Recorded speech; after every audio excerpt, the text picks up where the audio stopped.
நான் எதுக்குங்க வரி கட்டணும்? நான் எதுக்குங்க வரி கட்டணும்? நான் எதுக்குங்க வரி கட்டணும்? நான் ஏங்க வரி கட்டணும்? நான் எதுக்கு வரி கட்டணும்? எங்க பிள்ளைங்களை போய் தனியார் ஸ்கூல்ல சேர்க்கிறோம். ஏன்னா நல்ல கல்வியை கொடுக்கறதுல நீங்க தோத்தீங்க. நாங்க உடம்பு சரியில்லைன்னா பிரைவேட் ஹாஸ்பிட்டலை தேடி தான் போறோம். ஏன்னா நீங்க நல்ல மருத்துவம் கொடுக்கறதுலயும் தோத்துட்டீங்க. நாங்க இன்வெர்டர் ஜெனரேட்டர் எல்லாம் யூஸ் பண்ணிட்டு இருக்கோம். ஏன்னா நல்ல மின்சாரம் கொடுக்கறதுல நீங்க தோத்துட்டீங்க. நாங்க எங்களோட வீட்டுக்கெல்லாம் செக்யூரிட்டி வச்சிருக்கோம். நீங்க ஒரு நல்ல பாதுகாப்பு கொடுக்கறதுல தோத்துட்டீங்க. நாங்க போர் போட்டு தண்ணி எடுத்தோம், தண்ணி கேன் வாங்கி குடிச்சோம். எதனால? நீங்க நல்ல தண்ணி கொடுக்கறதுல தோத்தீங்க. பைக்கு காருன்னு வாங்குறோம். ஏன்னா நல்ல போக்குவரத்து கொடுக்கறதுல நீங்க தோத்துட்டீங்க. ஏரி, குளம், நீர்நிலை இது எல்லாத்தையும் நாங்களே தூர்வாரணும். ஏன்னா இதை பராமரிக்கிறதுல நீங்க தோத்தீங்க. மழை வெள்ளத்தப்ப நாங்களே களத்துல இறங்கணும். ஏன்னா மக்களை காப்பாத்த நீங்க தோத்துட்டீங்க. எங்க வரி பணத்துல போலீஸ் ஸ்டேஷனை கட்டினீங்க. ஆனா அவங்க வேலை செய்யறது பூராமே அரசியல்வாதிகளுக்கு தான். எங்களோட வரி பணத்தை வச்சு தான் நீதிமன்றம் கட்டுறீங்க.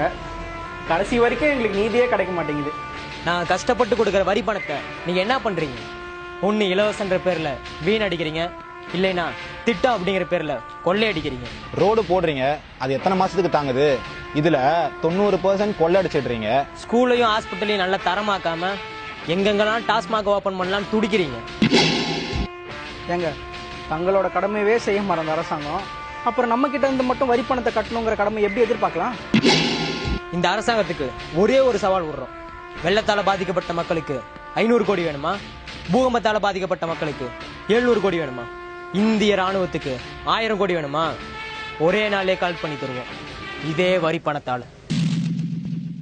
கிஸ்தி, திரை, வரி, வட்டி.